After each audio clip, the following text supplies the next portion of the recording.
Hi everybody, welcome back to our study of Tanya. Today we're continuing with chapter 3, very exciting. So the previous chapters we spoke about the fact that there's two souls in the Jewish people, an animal soul, a godly soul. And in the next few chapters till chapter 8, from now, chapter 3 to chapter 8, we're going to break up those souls. We're going to explain the essence of each of them and their makeup. And then in chapter 9 and onward, we're going to bring that back to the original topic, which was the different categories of wicked man, a Beinoni, the middle man, and then the righteous man, the tzaddik. So without any further ado, chapter 3, Perek Gimel. V'nekol bechina umadrega. Mishalosh eidu nefesh chuach v'neshama kula mesech bechinot. So we mentioned earlier that each soul is divided into three general levels, which is called Neshama, Ruach, and Nefesh. Neshama refers to the intellect. Nefesh refers to the, Ruach refers to the emotions. The intellect, the emotions. And then the Nefesh refers to the actions. Okay, the intellect, the emotions, and the actions. So now we're actually going to break it up even more. So those three are actually divided into 10. So really there's 10 levels. There's 10 essential levels. 10 general levels that every godly soul is made up of, and as we'll see later on as well, also animal soul, but right now we're focusing on the godly. That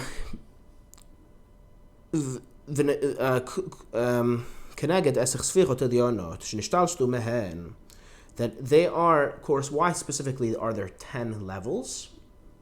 Because these 10 levels correspond to the 10 levels by which the world was created. The 10 levels that God chose to use to create the world.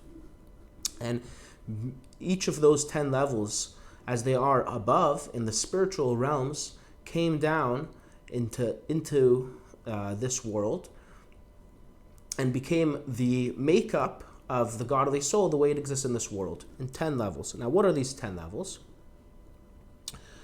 So they're divided into two. There's 3 and 7. 10 is divided into 3 and 7.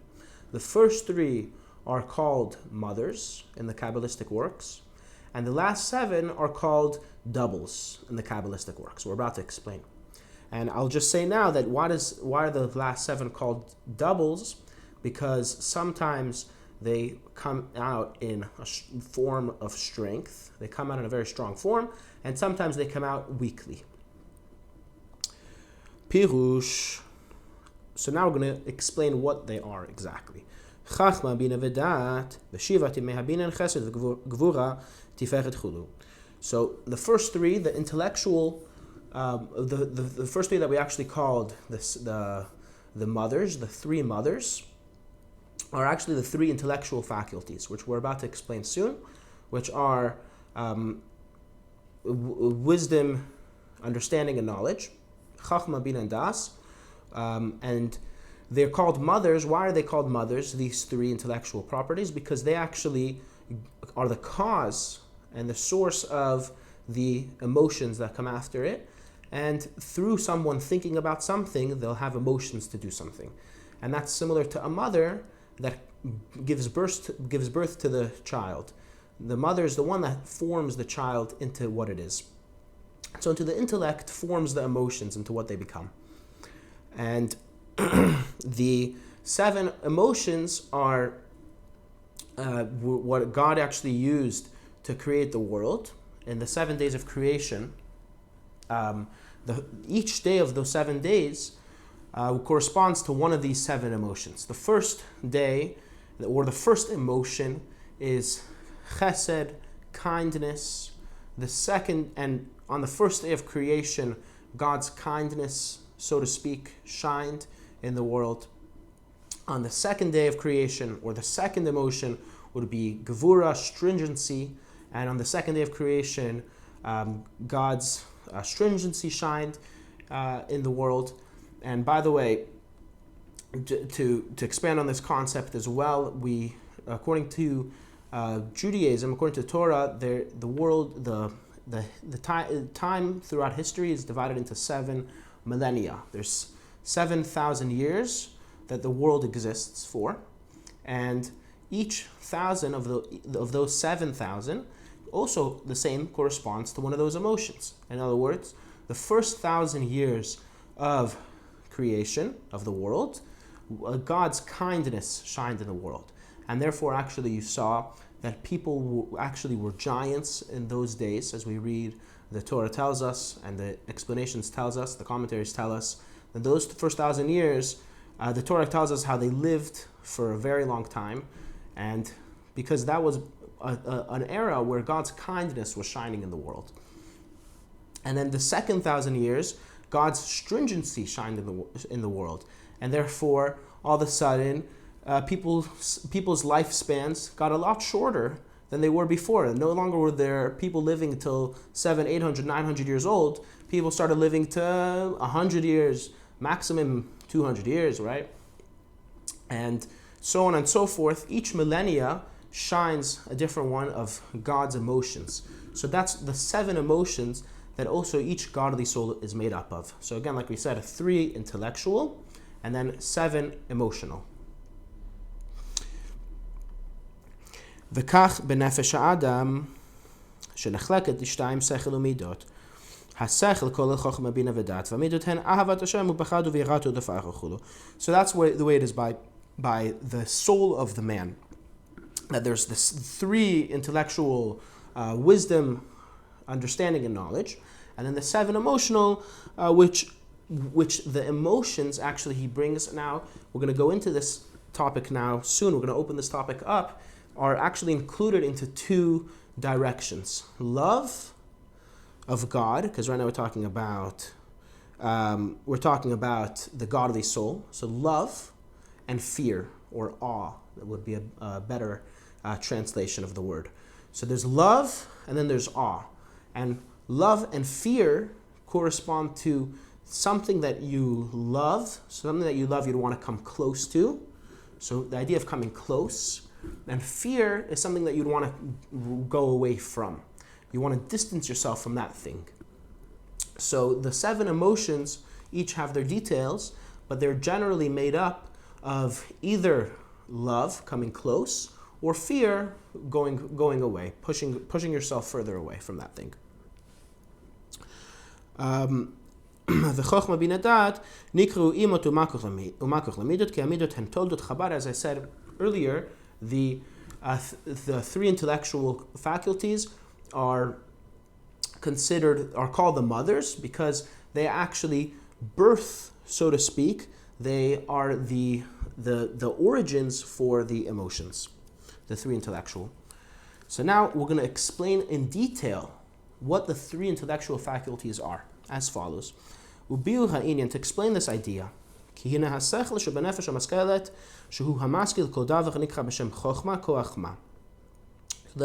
intellectual, the thinking part of the brain, which is the soul that thinks, right? That's the first level of intellect, called chokhmah in Hebrew, or in English, wisdom.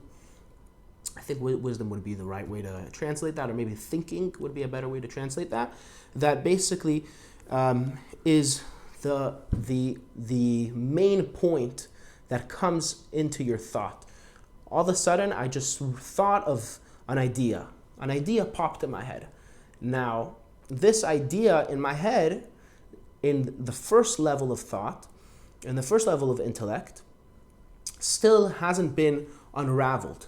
I get it, so to speak, right?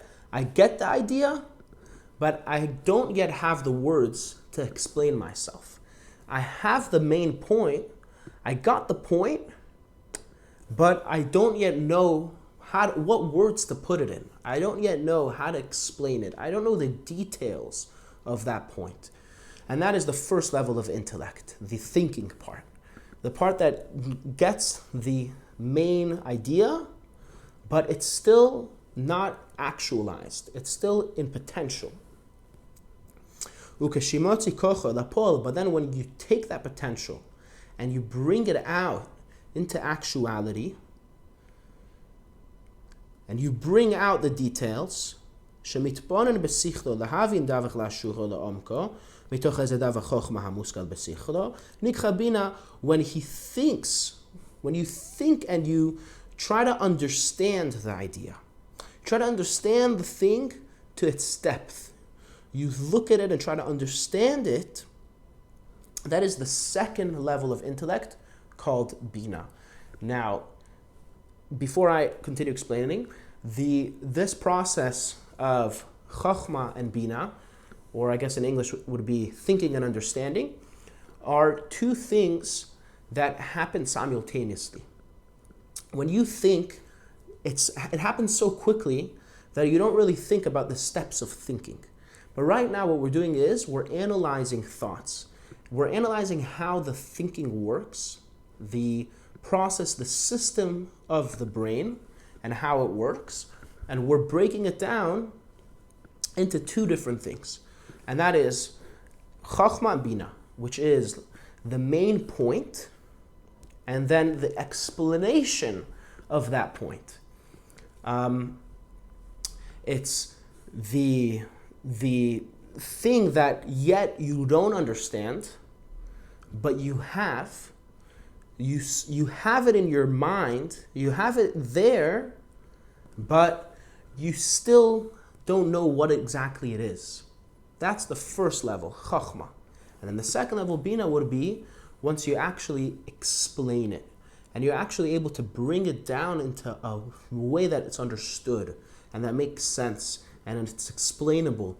And you give different ways to explain it, different parables to explain it, and so on and so forth. So that would be the first level of thinking, which is the main point.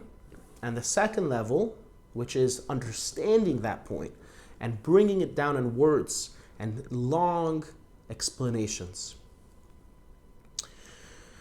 והן הם אב ואם המולידות אהבת השם ויראתו ופחדו.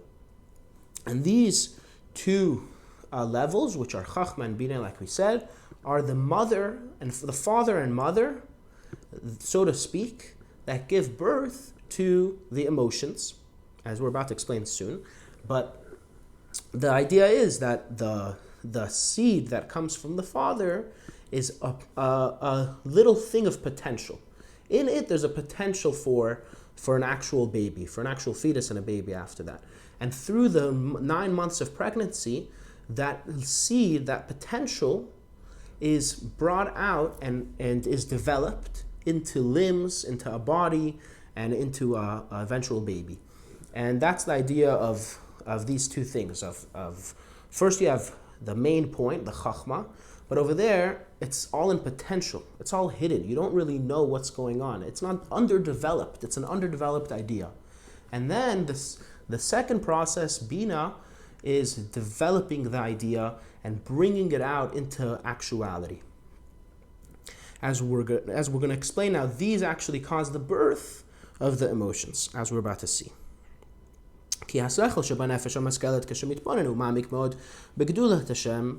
When the intellect in the thinking soul thinks and understands and looks very closely at the greatness of God. And in other words, there are two kinds of looking at something, two kinds of thinking about something. In Hebrew, it would be girsa and iyun. If you ask any yeshiva bacher, they'll be familiar with those two things. In other words, you have two forms of studying something. One form of studying is called girsa. And that is looking at that thing, at that book. You read the book very quickly, and it's just at first glance. You don't think about it at all, and you just read through the whole thing in a heartbeat. You read it through so quickly. Now what happens is, then you don't really internalize and process what it's saying. You just get it at first glance.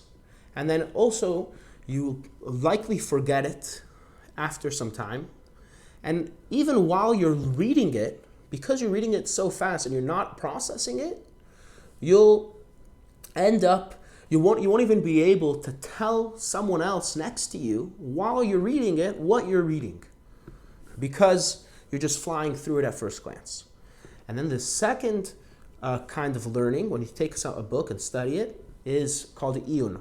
And that's when you sit on one line, you sit on one word, on one thing, and you stand on it, meaning figuratively, you ponder it and you think about that one idea, and you just think and try to understand this idea, and you try to bring it inside of you, you try to internalize it, and you try to take out everything it's trying to say, all the understanding, what does it mean, all the meaning behind it, you try to process it. And then once you do that, then you'll be able to tell someone else what you just read, and you'll be able to remember it for a long time, and you'll truly have it inside of you. And there's advantages and disadvantages to both, but that's not the topic over here. Right now, we're trying to explain now what happens when a person does this idea, called iyun, like we said, or thinking and pondering one concept about God. And that being the greatness of God.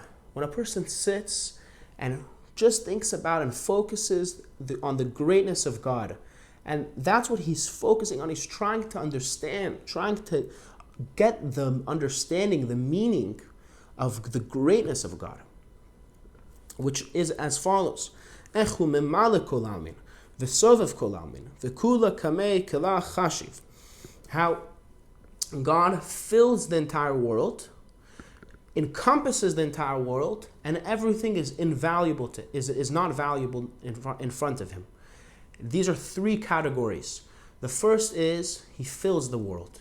Everything in the world is filled by God. God is the creator of every single creation, of every little thing and every great thing, from the micro to the macro, from the literal breakups, the ant, the leg of the ant, even smaller, the atoms that make up every fiber of this world is filled by God. And then the macro, the planets, the sun, the stars, the galaxies, how everything is filled by God. That's one kind of delving and processing the greatness of God. And the second category is called when God, the fact that God encompasses the world.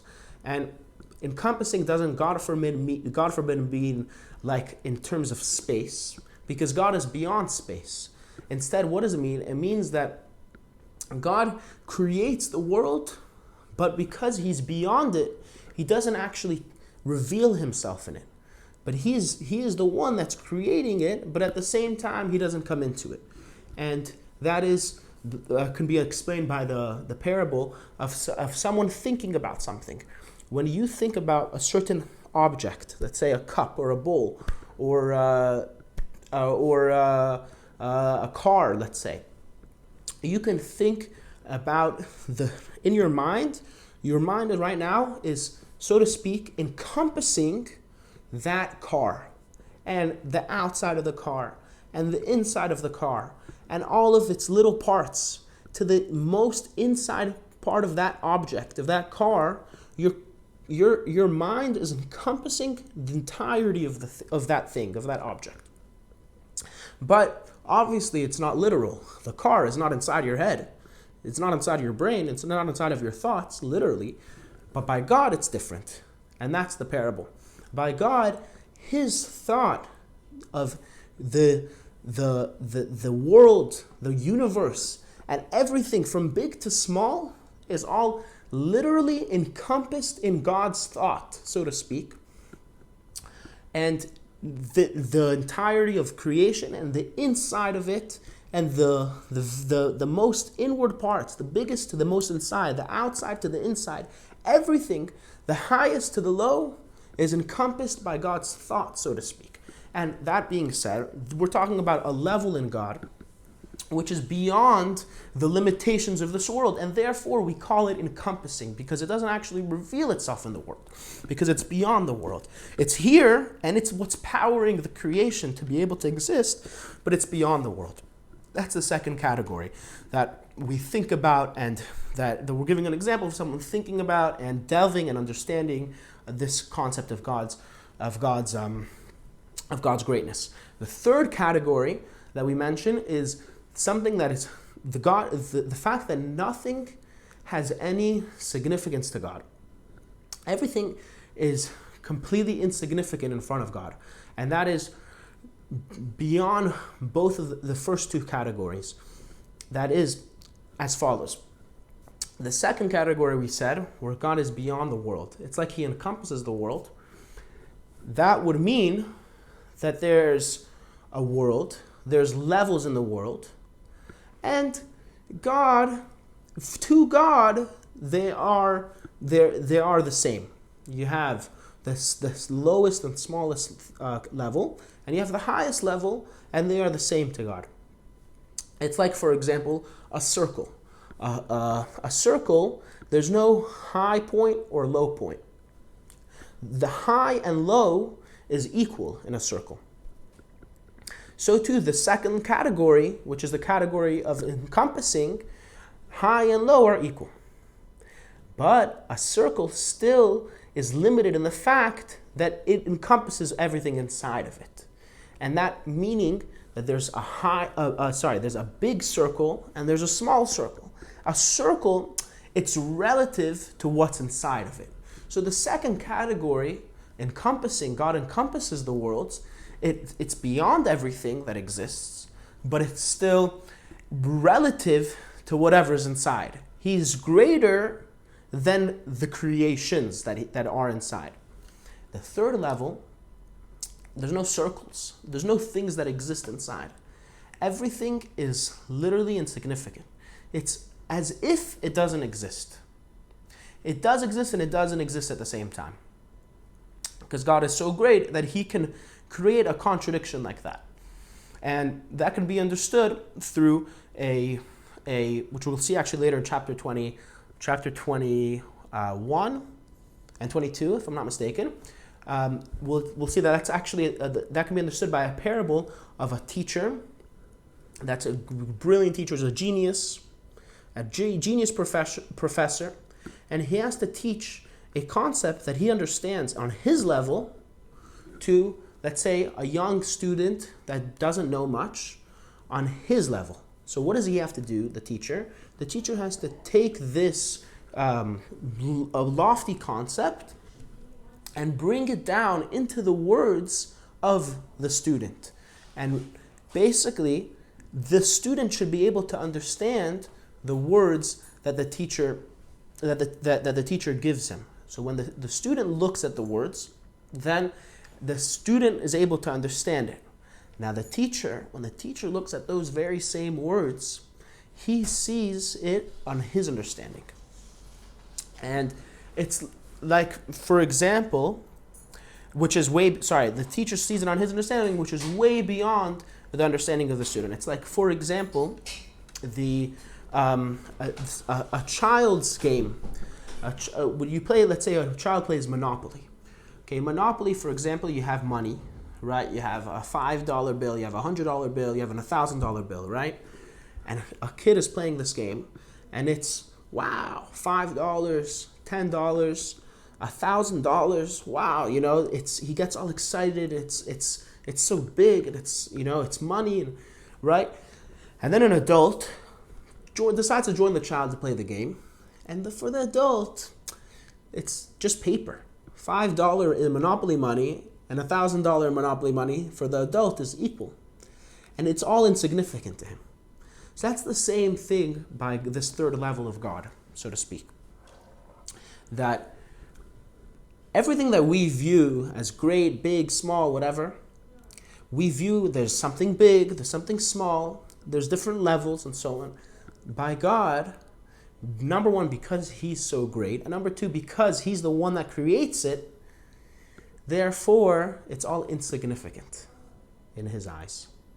So, giving you a little bit of background of the thinking process that goes behind this person that's thinking, and like I said before, trying to understand the greatness of God. Again, three categories of Memale, filling the world, and encompassing the world, and the fact that nothing has significance in front of him. What happens when a person thinks about these things and ponders them very greatly? נולדה ונתעוררה מידת יראת הרוממות במוחו מחשבתו, לירה ולהתפושש מגדולתו יתברך שנסוף התכלית. ופחד השם בליבו. So now, in the mind is born a fear. Not a fear necessarily, but an awe, a feeling of just insignificance and belittlement and humility in front of God's greatness that has no end.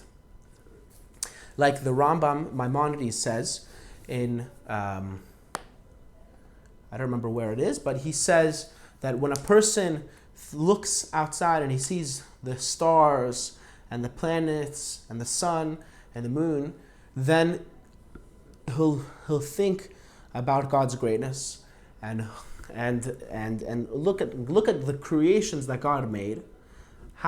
What is man for that man has any significance in front of this great God? And he'll look at himself as a tiny, dark creature in front of the perfect of perfects. Look in the Rambam over there in Maimonides. I'll put a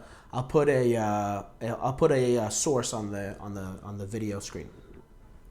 So the point is that this brings a certain feeling of awe. It's like, for example, when a person wants to go in to see the king. He got his VIP, I don't know, he has special connections. He got a ticket to go have a meeting with the king. Okay, the king of the land, he's the king of everything, right? And okay, so first, before he actually goes to see the king, he has a certain understanding, he has a certain thought of, this is kind of freaky, it's kind of scary, it's kind of nerve-wracking. You're about to go in front of the king. That's before he goes into the king.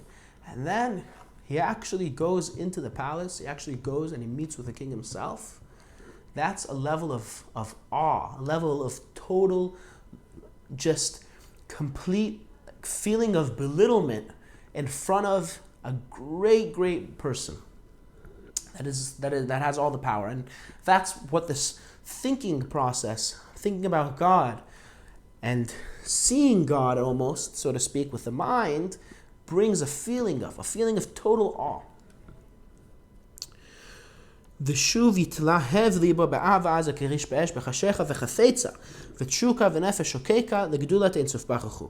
And then the second thing that happens, and we'll see the steps later on in Tanya, I believe chapter 46, look over there, is will be born after the feeling of awe, will be born a feeling of love, as he says over here, like in the heart of flame, his heart will glow with a great love, a strong love, like a flaming fire, with passion, desire, longing, a yearning soul to the greatness of the Ein Sof of God, blessed be He.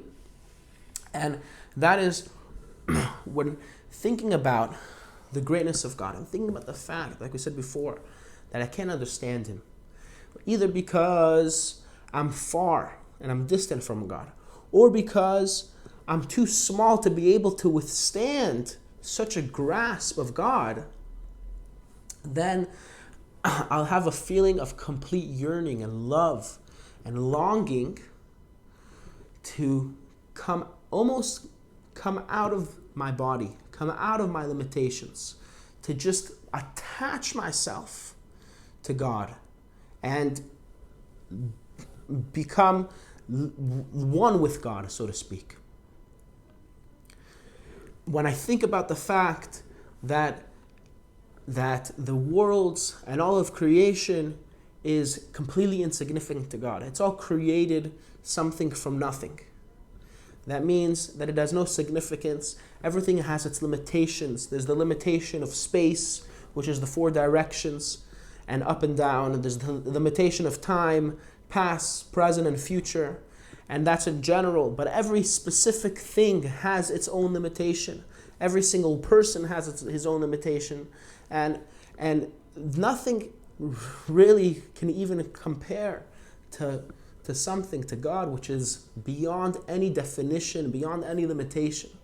And when I realize that everything is like insignificant, that I can't I can't actually bring this, I can't actually contain such a great thing in my understanding, such a great thing inside of me. It's beyond my limitations. I want to leave this world, so to speak. Just to go up and attach myself to God. That's the feeling of yearning, of love, to go out of this world, out of the limitations of everything of this world, and be attached to God. The klota nefesh, it's the expiring of the soul. To go out of this world and just be one with God, even if the soul will expire.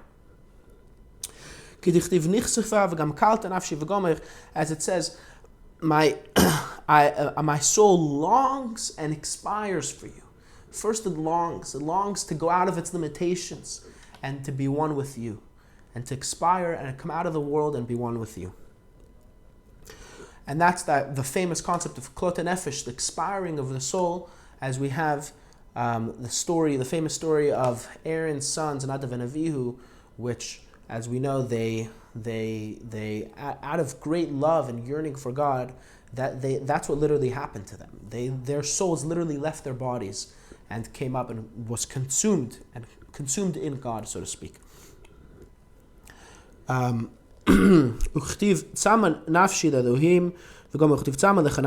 there's 3 verses he brings over here. One is the verse I just read, longs and cleaves to you and wants to expire to you. And the second verse he brings is, my soul is thirsty for God. And the third verse he brings is, my soul is thirsty for you.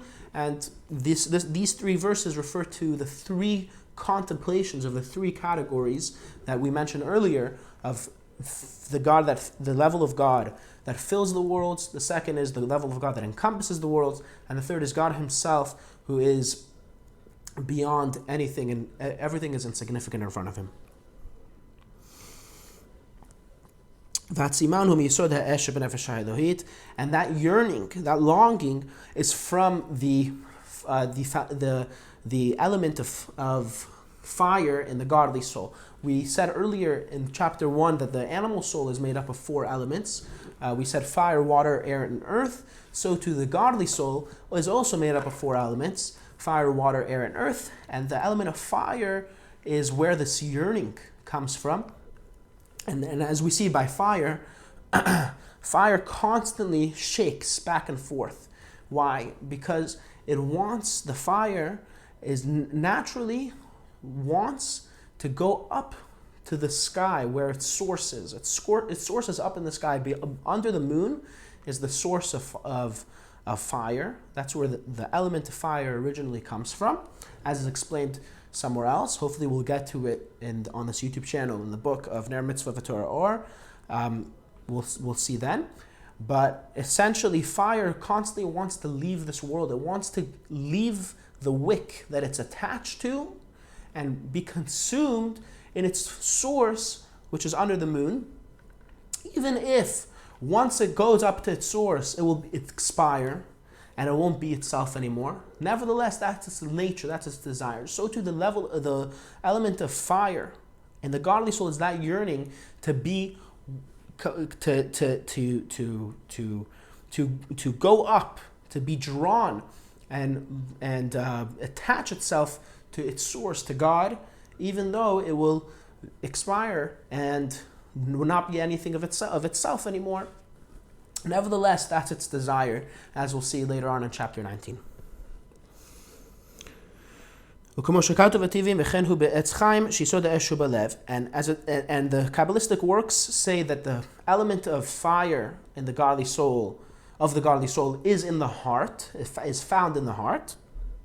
And it says in those Kabbalistic works that the element of fire of the godly soul is found, the element of water of the godly soul, which we're not going to expand upon now, is in the mind. From the mind or from the brain. And that is the level of chachma, which is the level of water of the godly soul. That's what it says in those Kabbalistic works. So now continuing our discussion about the intellect that breeds the emotions. And as we actually mentioned in the beginning of the chapter, that the other emotions, which are divided into 7, are just branches of the general love and awe, love and fear. And as I said also earlier, that is the feeling of wanting to be close to a certain thing and a wanting to distance from a certain thing. That's the idea of love and fear. And those are what every emotion is generally composed of: a feeling of love or a feeling of fear. Okay, so far in the intellect we discussed 2 of the intellectual properties, which all have to do with understanding and thinking. The third level of intellect, the third aspect, is called dat, and it actually has nothing to do with thinking, as we're about to see. והדעת הוא מלשון והדה מידה את חווה. ולשון היא התקשרות והתחברות שמקשר דעת ובקשר אמיץ וחזק מאוד. So, das, the third level, which I guess can be loosely translated as knowledge, but I don't know if that's such a good translation. I would more translate it as recognition or awareness or realization. That would be a better translation. That's the third aspect of intellect. It comes from the verse that says that Adam knew with the word das, chava. What does that mean? That's the idea of connection, of focus, I would say. Das would be the idea of connecting with a great and firm tie that's very strong, vitaka machshavto, and firmly fixing the thought, bechozek, with strength. Okay, it's intense connection and intense focus, bigdulat ein sof baruch hu, and are in terms of the godly soul and the greatness of God. In other words, what is das? Das is the taking of all the components of the thought, taking all of your brain power and bringing it all on one subject, one idea, taking everything that you have in the inside in your intellect and focusing it on one thing. So I think maybe even the best translation for the word das would even be to focus, I would say, because that's what it is. It's not thinking about something, it's not understanding something. It's just taking the powers of your brain, the powers of your intellect, and taking it all and focusing it on one thing. And that could be understood by a parable. You have 2 kinds of students. Okay, one kind of student focuses. He has das, and he focuses, and he connects himself to the learning, and because of that, he's able to actually sit and think about that one thing for a very long time. The second kind of student doesn't have das. He doesn't focus. He doesn't connect his mind to anything, and therefore, after a few minutes, he'll stop trying to learn. He won't have any care to continue learning because he's lacking focus. To the extent he's lacking focus so much that at the same time he's learning about one thing, he could think about something else because he's lacking that focus again. And as we know, there's a famous quote that says, that when a place where a person's thought is, that's where he is found. Your entire essence is in your thinking. And that's due to das. When I'm thinking about something, it says, my entire essence is in that thought. I'm not here in this place right here where I am physically. My entire essence, my entire being is in the location of wherever that thought is. And I like to tell the anecdote of Adam Smith, who was a philosopher in the 1700s, that he was one time walking on the street. He was a philosopher. He used to like to think. And he was thinking about something, and he thought about it so deeply, he completely forgot about his surroundings. Then there was a pit in front of him while he was walking. He walked and he fell into the pit without even realizing what happened.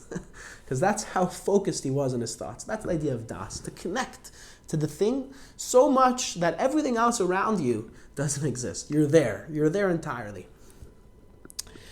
And you don't remove your attention. Even someone who's very brilliant and very clever in the knowledge of God and the knowledge of God's greatness, now,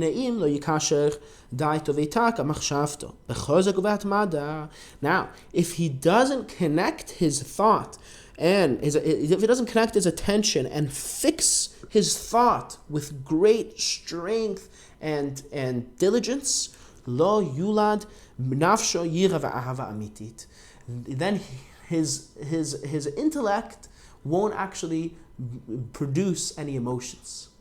Ki'im dimyonot shav, only imaginations. He'll think he feels something. He'll think he feels love and fear, but in reality he doesn't. Because in order to have the full in order to have the emotions produced, you need to have everything. You can't just have the first two, chachma and bina. You also need to have the third, das. You also need to focus, and you also need to connect. And then once you have all three, then you can have a birth of emotions. And